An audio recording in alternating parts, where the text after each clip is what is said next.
nor with a boy. Because I'm a very religious Catholic. So, therefore, ano ba ang sakit ng high B mo? Kaloka ka.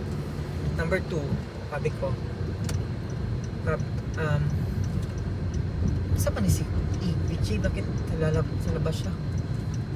Then, pagkatapos nito, nawala ako sa Thailand of Thought. Sabi ko, mami ko, na, mami, pagaling ka, pas na tayo kasi 2 months na tayo sa hospital.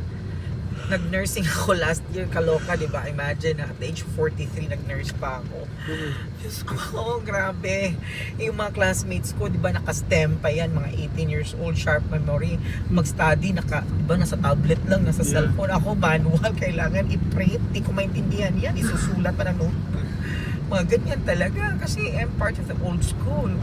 Pero, the situation here is that my mama, I'm fulfilling her dream.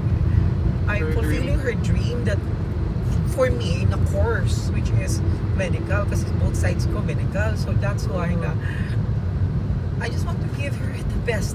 Alam mo, magtrabaho ka pa, maghanap ka pera, nag-elope pa yung caregiver ko at saka yung boy ko.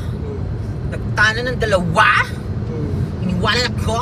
So ako nagbantay 24 hours for the longest time, for 2 months. Yes, kaya sa hospital, almost kaloka. So mag-study ako ng around 1 o'clock ng gabi. Pagpakatulog na si mami, 11 o'clock until 2, 3 ng hapon, ng madaling araw. Doon sa ER, sa emergency room, kasi wala masyadong admission. Ngayon, mag-aral pa ng maga, work pa, ganyan. Kasi gusto ko talagang ma-walk ko sa aisle ang mami ko. Lumabas kami, naka-walk siya ng aisle, nag-capping ako. Nag-badging ako, capping kasi sa babae, di ba? So, capping, yung ganito. Okay. Lalagyan ng ganito, din ba, nasa lalaki capping, badging. So, Auntie Pearly ko is 13, so nag-badging ako. Uncle Boy ko, yung president, din, nandun din, siya yung tumayo ng as my dad. And, grabe, pakita ko sa inyo, excite sa mami. Later, kasi nandito tayo sa road. This is the 30th project. Duterte? Ayan, the 30th project yan, the bridge. Lahat ng mga bridge, Diyos ko, maraming gawa si Duterte. Ay, sorry ha. Sorry, Locanos ha. But mas dami talagang, nagawa si Duterte. Duterte. The bridges here in Cebu? Ito yung malaki, di ba, na project niya last year. Ay, last year lang. Yeah. Just 2 last years year? ago. 2 years ago, 3 years ago. Managed by Manny Pangilinan. Oh. Wow.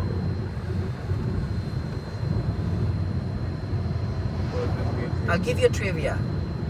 Do you know that yung dumaan tayo sa tunnel? Yes. Talagang it was deliberately na doon talaga ipapass through yung tunnel because ang top nun is the fort di ba sa inyo ano yung nasa Manila Fort Intramuros, di ba? Yes, Parang ganyan siya sa baba. So madaming mga gold na nilibing ng mga Spaniards. Be reminded that city of Cebu is the seat of Christianity.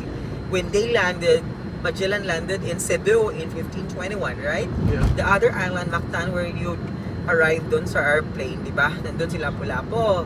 Nag-choke siya doon. 47 years after the expedition of Legazpi nag-follow. So, take note on that. Talagang dito lahat ng civilization nag-start ng Cebu. Yeah. Lumaki lang when Legazpi started na expanding in Manila. Hindi na dito kasi, di ba?